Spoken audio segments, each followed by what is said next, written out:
Hey, what's up everyone? Welcome back to the channel. My name's Mike, coming to you from Potrero, Costa Rica. In today's video, we're going to talk about the mysterious giant stone spheres of Costa Rica, or las bolas as they are called here in Spanish. So I make videos all about Costa Rica and my life here, so be sure to hit the subscribe button if you want to see more content about Costa Rica. So I was inspired to make this video by a channel called The Infographics Show. They're a huge channel here on YouTube. I'll leave a link to their video down below if you want to learn more and go check that one out. So let's get into the video. The stone spheres are located near a town called Palma Sur, which is in the southwest part of Costa Rica, near the Osa Peninsula. It's about a 6-hour drive from where I live here in Guanacaste, and it's a part of the country of Costa Rica that I've never visited yet, but it's at the top of my list for places I want to go. So in the 1930s, workers from the United Fruit Company were clearing land to make room for a banana plantation, and they stumbled upon these massive stone spheres.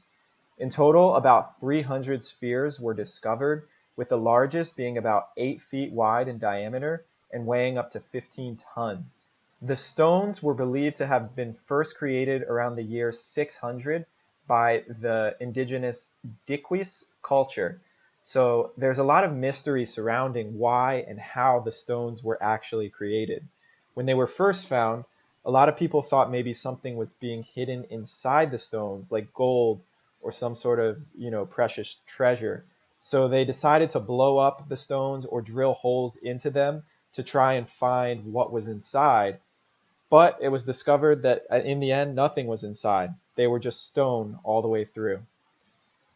Also, a lot of the other stones were damaged in the process or moved around to clear room for the banana plantations, and this has limited the ability to study them in their natural environment where they were found.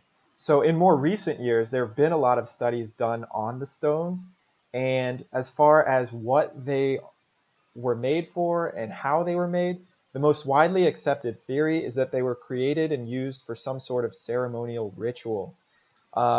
They could have been used to denote the status of wealthy people in the tribes or some sort of status symbol like that.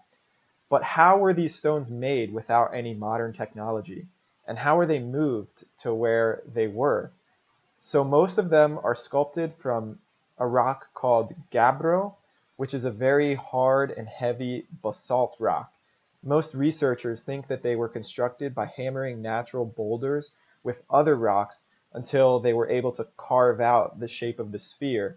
And then once they had the rough sphere, they would sand them down with sand or other rocks to get them into the nice smooth form that they're in now. So the most interesting part of these spheres to me is all the different myths and legends that have been associated with the stones. Some say that they were arranged in a specific pattern so that they could be used to map out the stars. Others think the stones came from the lost city of Atlantis, or some even think that aliens brought them from outer space, brought them here to Earth. Some think that they were used as like giant cannonballs that could be used for defense against invading tribes. There's all sorts of different theories and legends and myths about, what are these stones for? Why are they created? What do they use them for?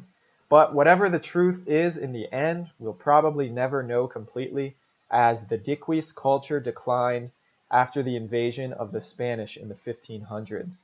I'd love to think that they have some sort of high-tech use or purpose that we just have no idea that the indigenous people were capable of. Sort of like with the pyramids in Egypt, you hear people talking about how, they could have been used for all this different stuff because the way that they were aligned. I'd like to think these spheres have something in common with the pyramids. So the area where they were found was made a UNESCO World Heritage Site in 2014. I'd love to get down there and learn more about them and the people that made them. So Costa Rica isn't really known for having ancient ruins like those that are in Mexico or Guatemala, places like that. So these stone spheres are some of the coolest ancient type of archaeology that you'll find in Costa Rica. They've recently become sort of a national symbol of Costa Rica, and you can find them installed in like museums and government buildings all around the country. They're a really unique part of the history and culture of the people of this region, the indigenous people, and just one more thing that makes Costa Rica such an amazing country. So guys, now I want to ask you, what do you think the stones were for? And why do you think the people made them? Leave me a comment down below. What's your best guess? What do you think these stones were made for? If it was up to me, I'd have to say aliens. Aliens made them, flew them on their little spaceships right down here to Costa Rica, set up some nice stone balls, and here we are today. So guys, that'll do it for today's video. If you like learning about Costa Rica, I made a video about the blue zone here in the Nicoya Peninsula. I'll throw that video right up on the screen here. Make sure you click and watch that one too. Thank you guys for watching. I'll see you in the next one. Pura vida.